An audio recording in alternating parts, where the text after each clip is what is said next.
인생이란 폭풍이 지나가길 기다리는 게 아니라 그 빛 속에서 춤추는 법을 배우는 것이다. 비비안 그린. 안녕하세요. 파리의 책방 시에나입니다. 우리가 인생을 살다 보면 예기치 않게 찾아오는 반갑지 않은 고난과 시련의 순간들을 맞게 되는데요.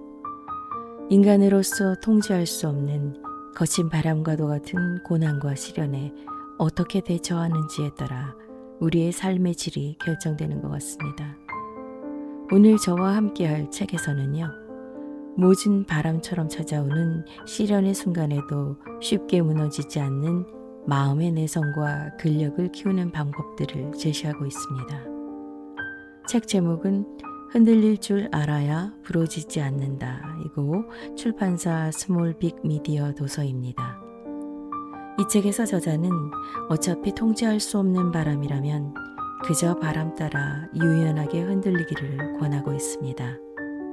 태풍이 왜 하필 나에게 찾아왔는지 원망하는 일에 집착하지 않고 마음의 짐들을 내려놓으면 비로소 한 걸음 앞으로 나아갈 수 있다며 삶의 바람에 유연하게 흔들리면서 삶을 있는 그대로 받아들이고 성장하는 지혜를 전해주고 있습니다.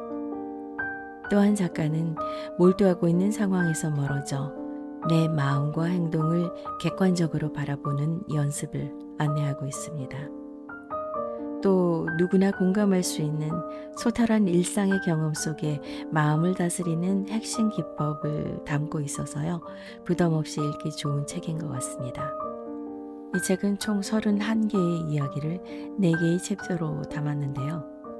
오늘은 그중 몇 개를 발췌해서 여러분과 함께 하려고 합니다. 자, 그럼 저와 함께 이야기 속으로 들어가 보실까요? 첫 번째 이야기. 억지로 밀어내면 더 강하게 밀려든다. 심리학자는 심리학적으로 여름을 시원하게 보낸다. 이게 무슨 말인가 하면 내가 바꿀 수 없는 것을 바꾸려고 애쓰는 대신 내가 조절할 수 있는 것을 잘 다스려서 여름을 건너간다는 뜻이다. 사실 날이 정말 뜨거워서 덥기도 하지만 덥다는 생각에 괜히 더 짜증이 나고 불쾌지수가 올라가서 실제 더위보다 더 덥게 느껴지기도 하지 않는가. 그러니 마음을 잘 다스리면 최소한 내가 만든 더위 하나쯤은 없앨 수 있다. 어떻게 하면 마음을 잘 다스려서 마음이 부글부글 끓지 않도록 할 수 있을까? 저항하면 커지고 받아들이면 작아진다. 마음을 다스릴 때 무엇보다도 중요한 것은 받아들임이다. 특히 마음에 들지 않는 것을 받아들이는 게 중요하다. 받아들이면 마음이 편해진다. 받아들이면 새로운 가능성이 열린다. 받아들이면 대인관계가 원만해진다. 받아들임의 반대말은 저항이다. 저항이란 주어진 조건 중 특히 마음에 들지 않는 것을 받아들이지 못하는 것이다. 저항하는 습관을 가진 사람들은 공통점을 하나 가지고 있는데 바로 반추, 되새김을 많이 한다는 것이다. 마음에 들지 않는 일을 곱씹고 또 곱씹는다. 그렇다고 변화하는 것은 없고 더욱 괴로울 뿐인데 말이다. 저항하면 마음이 불편하다. 저항하면 새로운 가능성이 닫힌다. 저항하면 대인관계가 악화된다. 우리에게는 우리의 의지나 선택과 무관하게 주어진 조건이 많다. 나는 키가 작고 머리도 많이 벗겨졌다. 작은 키와 대머리는 내가 선택한 것이 아니다. 고민한다고 해서 작은 키가 커지고 벗겨진 머리가 빽빽해지는 것도 아니다. 받아들이지 않으면 괴로울 뿐이다. 이 외에도 우리는 저마다 삶을 괴롭게 만드는 조건을 가지고 있다. 가난한 집에서 태어난 사람도 있다. 친구는 한 달에 100만 원 넘는 용돈을 받으며 풍족하게 생활하고 있는데 자신은 힘들게 아르바이트하며 학비를 벌어야 한다. 받아들이지 않으면 어떻게 할 것인가? 왜 나는 이런 집에 태어났는지, 왜 우리 부모님은 경제적으로 유능하지 못한가? 반추한다고 달라지는 건 없다. 부모가 일찍이 이혼한 가정에서 자란 사람도 있다. 친구들 부모님은 잘만 사는 것 같은데 그의 부모님은 이혼했다. 새엄마 혹은 새아빠와 경우에 따라서는 새로운 형제자매와 함께 살아야 한다. 어떻게 할 것인가? 받아들일 수밖에 없지 않는가? 부모님을 원망한다고 바뀌는 것은 없다. 더욱 괴로울 뿐이다. 힘든 건 다 끝나고 이제 인생을 즐길 일만 남을 줄 알았는데 예기치 못한 고통스러운 조건이 새롭게 찾아올 때도 있다. 아이들을 대학 보내고 이제 여유 있게 살만하다 싶었는데 모시고 사는 시어머니가 치매에 걸린 주부처럼 말이다. 그럼에도 받아들여야 한다. 어떻게 나에게 이런 일이 생기느냐고 하늘을 원망해도 바뀌는 것은 없다. 행복한 연애를 하는 사람에게도 때때로 예상치 못한 조건이 찾아온다. 모처럼 잡은 데이트 약속에 애인이 늦게 나타나는 일처럼 말이다. 늦은 애인 탓에 함께 보려고 한 영화도 볼 수 없게 되었다. 충분히 짜증나고 화날 만한 상황이다. 그러나 어쩌겠는가. 받아들이는 우리밖에. 왜 늦었느냐고 추궁한다고 늦게 온 것이 무효가 되는 게 아니다. 갑작스러운 회의 때문에 그랬다는데 어떻게 할 것인가. 이미 늦은 것을 가지고 자꾸 비난해봤자 처음에는 미안해하던 애인마저 기분이 상해 상황이 더 나빠질 수 있다. 심지어 자신의 의지로 스스로 선택했어도 나중에 보면 괴로운 결과로 나타나기도 한다. 누구나 선망하는 대기업에 취업했다고 좋아했으나 막상 입사해서 다니다 보니 과도한 업무와 경쟁적 분위기로 많은 스트레스를 받는 사례를 주변에서 많이 봐오지 않았던가. 그럼에도 불구하고 자신의 의지로 선택했든 그렇지 않든 주어진 것에 대해 우리가 첫 번째로 할 일은 받아들이는 것이다. 주어진 조건을 받아들이지 못하면 귀중한 시간과 삶의 에너지가 저항하는 데 허비될 뿐이기 때문이다. 시간은 우리의 내적 고뇌를 자비롭게 기다려주지 않는다. 주어진 것에 저항하는 동안에도 우리의 유한한 삶은 흘러간다. 그리고 저항하는 데 쓸데없이 삶의 에너지가 빠져나가 버리기 때문에 정작 생산적인 일에는 삶의 에너지를 쏟지 못하게 된다.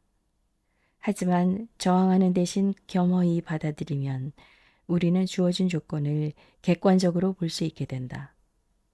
주어진 고통을 자신의 성장으로 승화시킬 수도 있다. 나는 키가 작고 대머리일 뿐이다. 그러나 나는 마음 공부하며 내 마음을 키우고 내 마음의 정원을 풍성하게 하기 위해 노력한다. 집이 가난한 사람은 다른 친구들은 경험하지 못하는 사회생활의 어려움도 이해하고 고난에도 쉽게 흔들리지 않는 인내심과 생활력을 기를 수 있다. 부모님이 이혼한 사람은 이른 나이에 사람과 사람 사이의 관계를 깊게 고민해 볼 수도 있다. 그 결과 인간관계 이해의 폭과 깊이가 넓고 깊어진다. 시어머니가 치매에 걸린 사람은 또 어떠한가? 시어머니의 치매를 통해 당연히 누리고 살았던 것이 사실 당연하지 않았음을 깨닫고 사소한 행복에 큰 감사를 느끼게 될 수도 있다. 약속 시간에 늦은 애인을 둔 사람은 결국 영화는 못 보게 되었어도 덕분에 처음 시도해본 한강 둔치에서의 2인용 자전거 타기가 매우 즐겁다는 것을 알게 될 수도 있다. 대기업에서 스트레스를 받아본 사람은 그 스트레스를 통해 자신이 진정 원하는 것이 무엇이었는지 더 확실하게 깨닫게 되어 자신에게 더 필요한 새로운 진로를 추구할 수도 있다. 또는 능력 개발에 박차를 가해 업무 능력과 인간관계의 역량이 크게 발전할 수도 있다. 참고로 내 아내는 눈에 콩깍지가 끼었을 때는 잘 몰랐겠지만 살다 보니 내 키가 작은 것에 조금은 불만이 있지 않을까 싶다. 그래도 그럭저럭 받아들이고 있는 것 같은데 가끔 이런 농담을 던지기도 한다. 키가 큰 남자들은 바지 길이가 다리 밑판보다 길어서 한 번에 다리지 못하고 나눠서 다려야 할 텐데 당신은 키가 작아서 바지를 한 번에 쭉 다릴 수 있어서 좋아. 웃어야 할지 울어야 할지 쩝. 불행을 받아들일 때 진짜 행복이 온다. 진정한 행복이란 즐거움만이 아니라 고통마저 받아들일 때 온다. 다시 말해 행복한 삶만이 아니라 불행한 삶마저 받아들일 때 진정한 행복이 오는 것이다. 많은 사람이 좋아하는 드라마를 잘 살펴보면 주인공이 늘 즐겁고 행복한 것만은 아니다. 오히려 가진 고초를 겪는 경우가 많다. 그렇지만 그에 좌절하거나 주저하지 않고 꿋꿋하게 살아가는 주인공의 모습을 보고 시청자들은 열광한다. 생각해보라. 만약 주인공이 매번 성공하고 사람들에게 사랑받고 행복한 장면만 나온다면 누가 그 드라마를 보고 재미와 감동을 느끼겠는가? 인생에서 즐거움만 받아들이면 인생의 절반은 버리는 셈이다. 그뿐만 아니라 그 절반은 고통으로만 남을 것이다. 즐거움과 고통을 모두 받아들이면 마치 똥이 거름이 되듯이 고통이 성장으로 변화할 수 있다. 즐거움과 고통 모두 우리의 삶을 의미 있게 해주고 우리를 성장하게 하는 먹이다. 기회 있을 때마다 자신이 어떤 것에 저항하고 있는지 관찰하고 하나씩 받아들이자. 받아들일 때마다 우리의 내면은 한 뼘씩 자란다. 다음 이야기. 고통은 마주해야만 사라진다. 스트레스 관련 과목의 첫 수업 시간에 4학년 학생이 발표하겠다고 손을 들었다. 그는 앞으로 나와서 이것이 자신의 4년 대학 생활에서 첫 번째 발표라고 고백했다. 그에게는 발표 불안이 있었기 때문이다. 어떻게 단 한 번도 발표하지 않고 대학 4년을 보낼 수 있었을까? 그 학생은 신청한 과목의 첫 시간에 출석해서 수업 과정에 발표가 있는지 없는지부터 확인했다. 그리고 발표가 있다고 하면 수강 정정을 해서 그 과목을 빠르게 포기해버렸다. 그 덕에 발표를 용케 피하고 4학년 2학기를 맞은 것이다. 그런데 이 강의는 발표가 의무사항이 아니라 아직 수강 신청을 취소하지 않은 상태였다. 그러던 그가 발표를 하겠다고 나왔다. 겉으로는 능숙해 보여도 속으로는 다들 긴장하고 떨고 있다. 떨리는 것은 당연한 일이니 굴하지 않고 자꾸 연습해야 좋아진다는 담당 교수의 격려가 도움이 되기도 했을 것이다. 그러나 무엇보다도 스스로 더 이상은 안 되겠다고 강한 마음을 먹었기 때문에 이런 일이 가능해지지 않았나 싶다. 그는 졸업을 앞두고 있었다. 발표 불안 때문에 수강에 큰 제약이 있었던 것처럼 진로 선택에도 큰 제약이 있는 상태였다. 이대로는 안 되겠다는 생각에 용기를 내어 앞으로 나와서 자신의 스트레스는 발표 불안이라고 고백했다. 남들 앞에 서는 것이 너무 떨려서 계속 회피해왔고 진로 선택도 자유롭지 못함을 얘기했다. 약간 긴장한 듯 했지만 그의 얘기는 진솔했고 학생들도 진지하게 경청했다. 그 학생이 후련하다며 얘기를 마쳤을 때 학생들은 손뼉을 쳤다. 발표는 성공적이었다. 그날의 발표 이후 그 학생은 계속 발표를 할 수 있었다. 학기 말 마지막 발표에서는 자신의 진로가 바뀌었으며 이제는 진짜 하고 싶은 일을 할 수 있게 되었다고 담당 교수에게 감사를 전했다. 더 이상 회피하지 않고 직면함으로써 자신의 문제를 해결한 성공 사례였다. 한 번 도망치면 계속 도망친다. 당신은 무엇을 두려워하고 무엇을 싫어하는가? 자신의 삶에서 무엇을 회피하는가? 고통을 직면하는 건 어려운 일이다. 사실 모든 고통을 직면해야 할 필요는 없다. 회피하고 편하게 살 수도 있다. 어린 시절 물에 빠져 죽다가 살아난 이후로 물이 무섭다면 바닷가나 수영장만 피하면 두려울 일이 없다. 멋모르고 사막 여행을 갔다가 죽을 고생을 했다면 다시는 사막에 안 가면 된다. 사람과의 갈등이 두려우면 다툴 일이 있을 때 그 자리를 피하면 된다. 외국인과 말하는 것이 두려우면 말을 거는 외국인을 피하면 된다. 개가 무서우면 멀리서 개가 보일 때 개를 피해 다른 길로 돌아가면 된다. 그러나 고통스럽다고 회피하면 더 큰 고통을 받기도 한다.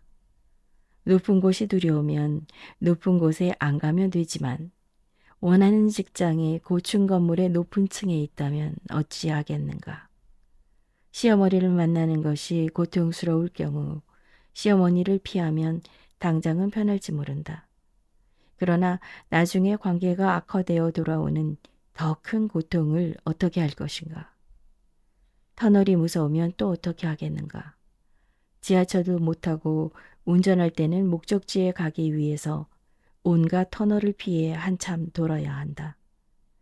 위에 든 예처럼 발표 불안의 경우에는 발표할 상황을 피하면 된다. 하지만 자영업이라면 모를까 직장 생활을 하려고 한다면 발표하는 상황을 피하기는 매우 어려울 것이다. 환경만 탓하면 안 된다. 현재 상황이 녹록하지는 않다. 우리나라 사람들은 세계에서 유례없을 정도로 빠른 경제 성장을 이뤄낸과 동시에 매우 높은 스트레스를 경험하고 있다. OECD 국가 중 가장 높은 자살률을 보인다는 사실이 그 현실을 단적으로 대변한다. 한편 우리가 과거에 비해 나약해진 면은 없을까? 한 손으로는 손뼉을 치지 못한다. 외적 요인만으로 스트레스가 발생한다기보다는 내적 요인, 즉 우리 자신의 특성이 함께 작용해서 스트레스가 만들어진다고 해야 한다. 물론 극단적으로 강한 외부 자극이 있다면 대부분의 사람이 스트레스를 경험할 수밖에 없지만 그렇지 않은 경우에는 우리 마음의 힘이 작용해서 스트레스의 발생을 막거나 약화할 수도 있다. 우리 사회를 한번 돌아보자. 과거에 비해 외부의 어려움을 견뎌내는 내면의 힘이 약해지기 쉬운 구조를 가지고 있다. 날씨만 따져도 과거에는 지금보다 더 춥고 더 더웠다.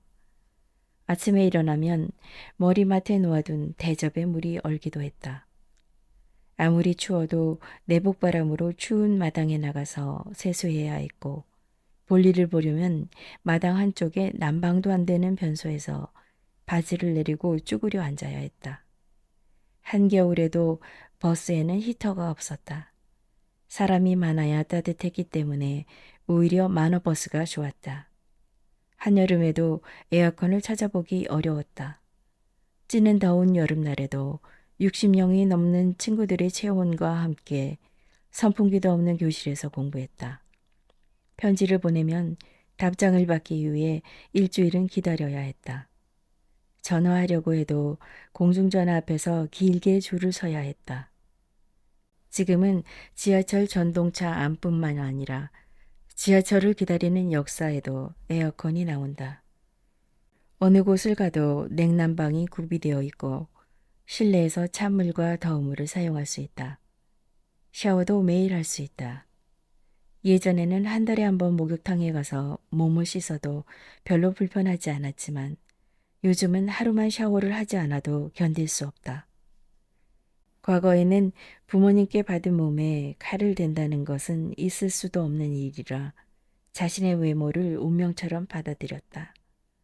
하지만 지금은 온몸을 성형하는 세상인지라 얼굴에 잡티 하나만 있어도 참지 못하게 되었다.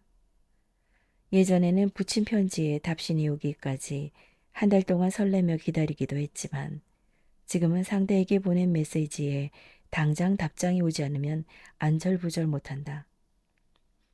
물질 문명의 발전으로 편리해진 환경에서 불편을 견디는 우리의 인내력이 과거보다 많이 약해졌다. 이렇게 외부 자극을 견뎌내는 힘의 저하가 심리적 고통에 대한 인내심도 약화시키지는 않았을까. 한 논설위원은 퇴행적인 아프다 타령으로는 안 된다.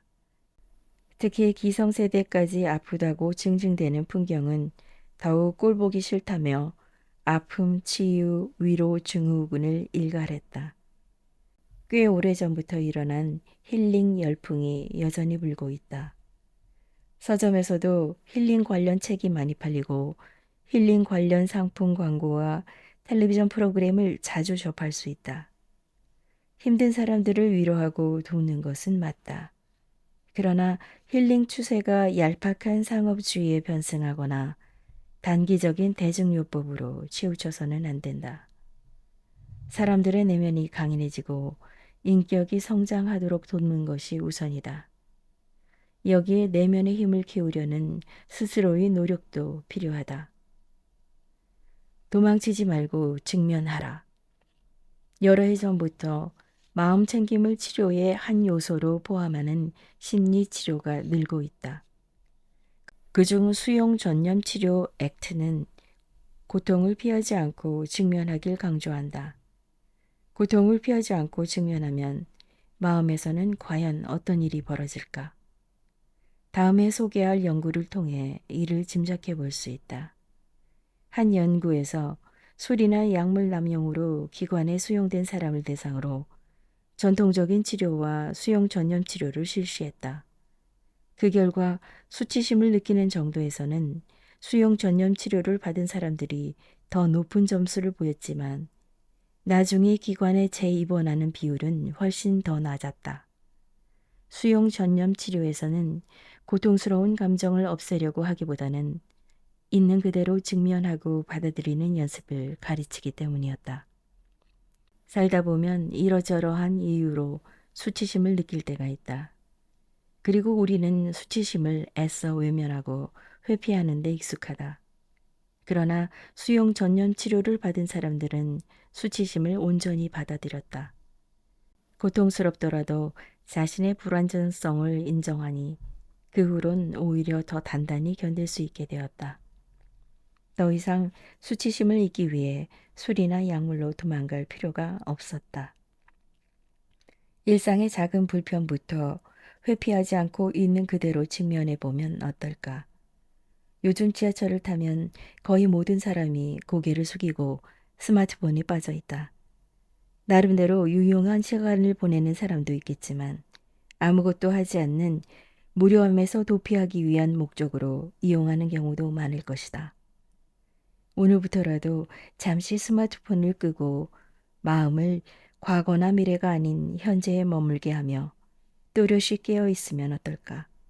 즉, 지금 이 순간 자신의 호흡은 어떠한지, 몸의 각 부위는 어떤 상태이고 마음은 어떤 상태인지를 있는 그대로 가만히 느끼는 마음 챙김을 해보는 것이다. 다음 이야기. 걱정을 없애려면 생각을 멈춰야 한다.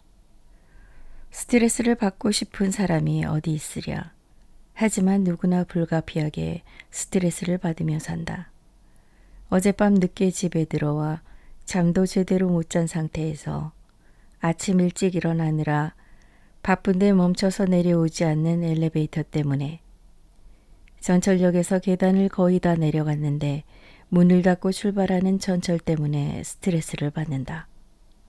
이런 일상적이고 사소한 것들이 매일 반복되어 쌓이면 건강에 악영향을 주는 만성 스트레스로 작용을 한다. 좀 더 심각한 스트레스도 있다. 갑자기 소집된 회의에서 상사에게 질책받고 인간적으로 모욕까지 당했다면, 나를 험담하는 동료가 있다는 얘기를 들었다면, 더욱이 회사에서 조만간 몇 명 감원될 거라는 소문까지 돌고 있다면 마음이 어떻겠는가. 이런 스트레스를 제대로 관리하지 못하면 삶의 질이 떨어지고 건강을 해치며 급기야는 사망에 이를 수도 있다. 스트레스로 인한 질병은 가볍게는 두통, 감기, 과민대장 증후군부터 심하게는 고혈압, 심장질환, 뇌졸중, 각종 암, 당뇨, 위궤양, 관절염, 불임까지 셀 수 없이 많다. 또한 스트레스는 불안, 우울, 분노 등 부정적 정서를 경험하게 하며 기억력을 감퇴시키고 판단 착오를 불러온다. 나아가 개인이 받는 스트레스는 그가 몸담은 조직에도 사기 저하, 생산성 저하, 사고 재해 증가 등의 손해를 입히게 된다. 스트레스는 선택이다. 당신은 스트레스를 받을 때 어떤 선택을 하는가? 아마도 자기 자리에 돌아와서도 자기에게 스트레스를 준 일을 계속 머릿속으로 곱씹으며 되새김질할 것이다. 그러면 할 일도 제대로 처리하지 못하게 되고 기분은 더 나빠진다. 머릿속 되새김질은 스트레스를 다룰 때 부적절하며 현명한 선택이 아니다. 이것이 어째서 선택의 문제냐고? 스트레스 상황에서는 우울해지고 화가 나서 일이 손에 안 잡히는 것이 당연하므로 선택을 말하는 건 얼토당토 않다고 생각할지도 모른다. 하지만 같은 상황에서 누구나 똑같이 행동하지는 않는다. 분명 다르게 대처하는 사람도 있다. 그러니 스트레스 상황에서 나오는 우리의 반응은 선택의 문제라고 할 수 있다. 의도적 혹은 의식적으로 한 것은 아니지만 머릿속으로 되새김질하면서 우울해하거나 화내는 행동은 본인이 선택한 것이다. 문제가 더 커지는 것은 더 나은 방법을 생각하지 못하고 습관적이거나 무의식적으로 부적절한 방법을 선택했기 때문이다. 다음 일화를 읽어보자. 스님 한 분이 제자와 길을 가다가 냇가에 이르렀다. 한 여인이 그 내를 건너지 못해 발을 구르고 있는 것을 본 스님은 선뜻 여인을 업고서 내를 건너 맞은편에 내려주었다. 제자는 스승을 이해할 수 없었다. 여인을 내려주고 길을 가면서도 제자는 수행자가 어찌 여인을 함부로 업을 수 있냐는 생각에 혼란스러워서 한참 고민하다가 뾰로통한 얼굴로 스승에게 물었다.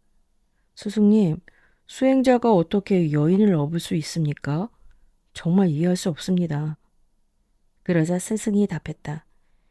나는 그 여인을 냇가에 내려놓고 왔는데 너는 아직도 그 여인을 업고 있구나. 스트레스가 그러하다. 내려놓지 못하고 스트레스에 빠져서 생각하면 할수록 우리는 더욱 스트레스에 함몰된다. 이는 기억이 정서의 영향을 받기 때문인데 이를 심리학에서는 기분 일치성 효과라고 한다. 기쁠 때는 즐거웠던 기억이 더 잘 떠오르고 우울할 때는 괴롭고 슬펐던 기억이 더 잘 떠오른다는 뜻이다. 기분 일치성 효과로 인해 스트레스 상태에서 우리는 극단적으로 부정적인 생각을 하게 된다. 그러므로 스트레스 상태에서는 생각을 많이 하거나 중요한 판단을 내려서는 안 된다. 스트레스 상태에서는 우선 그 스트레스와 관련된 생각을 멈추고 기분을 전환할 수 있는 행동을 선택해서 해야 한다. 마음을 스트레스 정서와 반대되는 평화, 행복, 사랑, 감사, 성취감, 기쁨, 재미, 도전감, 희망 등의 긍정적인 상태로 바꿔주어야 한다. 땀 흘리며 운동한 뒤에 쾌감을 기억해보라. 운동하면서 스트레스 호르몬이 사라지기 때문에 운동은 정서를 바꿔주는 좋은 방법이다. 근무 중이라 운동하기 여의치 않다면 잠깐 앉아서 눈을 감고 심호흡과 함께 명상해 보는 것도 좋고 옥상에 올라가서 큰 소리로 나는 할 수 있다를 몇 번 외쳐보는 것도 좋다. 점심시간을 이용해 회사 근처 공원을 잠깐 산책하는 것도 좋다. 기분 좋아지는 일을 자기 처지에 맞게 먼저 하고 기분이 전환되고 나면 그 다음에 본격적으로 생각하라. 독과 약은 한 끗 차이다. 스트레스는 잘 관리하면 오히려 약이 된다. 그러기 위해서는 스트레스에 대해 긍정적이고 적극적인 태도를 갖는 것이 필요하다. 스트레스는 고통스럽지만 우리에게 뭔가 변화가 필요하다고 알려주는 기능을 한다. 몸의 고통과 마찬가지의 기능을 하는 것이다. 몸의 고통을 느끼지 못하는 환자가 있었는데 그 사람은 여기저기 대고 베이고 부러지고 해도 아픔을 느끼지 못해 적절히 대처할 수 없었으며 결국 오래 살지 못했다. 스트레스를 느낀다는 것은 나와 환경과의 상호작용에 어떤 문제가 있다는 뜻이다. 스트레스는 그 문제를 알아차리고 적절하게 대처하라는 신호다. 따라서 스트레스를 느끼는 것보다 스트레스를 느끼지 못하는 것이 오히려 더 위험하다. 또 스트레스는 성장과 환경 개선의 기회가 될 수도 있다. 운동선수 가운데는 어린 시절 몸이 약해서 운동을 시작했고 그 결과 건강한 몸과 현재의 운동 능력을 갖추게 되었다고 말하는 사람들이 있다. 그리고 직장 내 스트레스를 해결해 가는 과정에서 업무와 관련된 지식과 기술, 삶의 지혜가 증진되고 인격이 성장하며 업무 환경이 개선되기도 한다. 사실 스트레스가 없다면 성장도 없다. 현대를 살아가면서 불가피하게 같이 갈 수 없는 스트레스. 40대 돌연사 세계 1위의 행로에 동참할지 혹은 삶의 활력을 주고 성장을 가져오는 웰빙의 먹이로 삼을지 현명하게 선택할 일이다. 다음 이야기. 후회 없는 마지막을 맞이하려면. 설 전날 아버지가 돌아가셨다. 돌아가시는 순간 아버지 곁에 함께 있었다. 아버지는 마지막 숨을 들이쉬고는 더 이상 호흡을 못하셨다. 사람의 삶이 한 호흡 사이에 있다는 말 그대로였다. 순간 너무 황망했지만 평소에 마음으로 준비하고 있었던 대로 천수경을 독송해드렸다. 자꾸 목이 메고 눈물이 흘렀지만 듣고 계신다는 생각에 끝까지 독송할 수 있었다.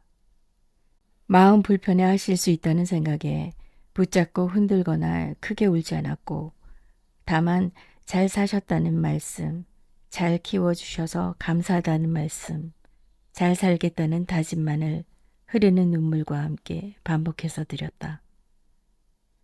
어떻게 죽음을 맞이할 것인가? 한간에 9988234라는 말이 유행한다. 99세까지 팔팔하게 살다가 2, 3일 앓고 죽는다는 뜻으로 현대인의 삶과 죽음에 대한 소망을 잘 나타내고 있다. 99세까지는 모르겠으나 실제로 80세 이상의 나이까지 건강하게 살다가 자면서 편안하게 죽음을 맞이하는 경우도 있고 자연스럽게 곡기가 끊어지면서 죽음을 맞이하는 경우도 있다. 흔히 볼 수 있는 일은 아니다. 의학 발달로 수명은 놀랄 정도로 증가했지만 그와 함께 삶의 질도 높아졌다고 말하기는 어렵다. 오히려 어떤 측면에서는 삶의 연장과 함께 고통도 늘어난 것이 아닌가 생각되기도 한다. 특히 더 이상 회복을 예상할 수 없는 경우에도 치료를 계속하는 경우에는 의술이 사람을 살리는 것이 아니라 단지 죽지 못하게 하는 것일 수도 있다. 생명이 연장된 시간만큼 의미 있는 삶도 연장된다면 모르지만 대개는 고통이 연장될 뿐이다. 환자의 고통뿐만 아니라 곁에서 지켜봐야 하는 가족의 고통도 함께 연장된다. 그 사이에 치료비 부담까지 겹친다면 고통은 환자의 죽음으로 끝나는 것이 아니라 이후에 남겨진 가족이 넘겨받게 될 수도 있다. 아버지는 돌아가시기 전에 1년 넘게 신장투석을 받으셨다. 마지막 한 달 정도는 거의 의식이 없으셨다. 코에는 식사를 위한 줄이, 입에는 기관지를 통해 계속 가래를 뽑아낼 수 있도록 관이 깊게 들어가 있었다. 몸 이곳저곳에 심장박동, 혈압, 산소 포화도 등을 측정하는 센서들이 부착되어 있었다.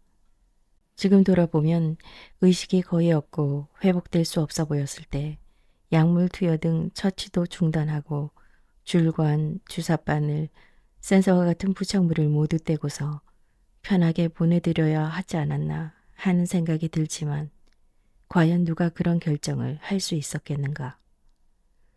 개똥밭에 굴러도 이승이 났다는 속담처럼 삶은 되도록 길게 유지하고 죽음은 가능한 한 피할수록 좋다는 생각이 사람들의 마음에 있는 한 연명치료는 중단되기 어려울 것이다. 연명치료가 시작된 이후 치료를 중단하는 행위가 일종의 살인으로 인식되는 현재의 사회 문화 및 제도 속에서 쉽게 치료를 그만둘 수도 없다. 환자와 가족, 의료진은 이러지도 못하고 저러지도 못하는 딜레마 상태에 있다. 사회문화적으로 삶과 죽음에 대한 가치관이나 철학이 새롭게 정립되지 않으면 딜레마 상황에서 벗어나기 어려울 것이다. 삶과 죽음에 대한 인식은 죽음을 받아들이는 자세에도 영향을 준다. 중세의 기독교 사제들은 중병에 걸리면 치료를 받지 않았다고 한다.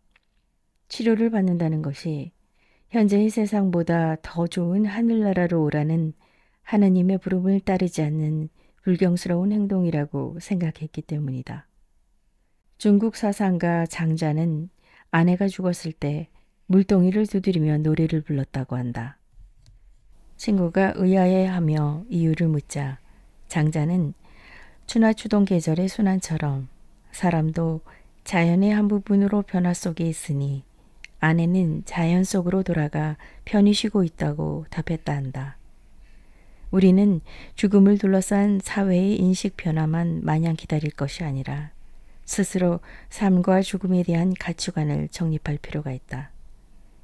이와 함께 자유롭게 의사를 표현할 수 있을 때 불필요한 치료를 받지 않도록 미리 사전 연명 의료 의향서를 작성해 두면 자신의 치료를 스스로 결정하여 가족이 의료 관련 결정을 내리는 부담을 줄이고 본인과 가족 모두 죽음을 조금 더 편하고 의연하게 받아들일 수 있도록 할 수 있다. 아울러 평소에 건강한 삶을 살도록 노력해서 좋은 죽음을 맞이하도록 준비해야 한다. 마음뿐만 아니라 몸도 중요하다. 부모님께서 살아계셨을 때 두 분을 모시고 백화점에 간 일이 떠오른다.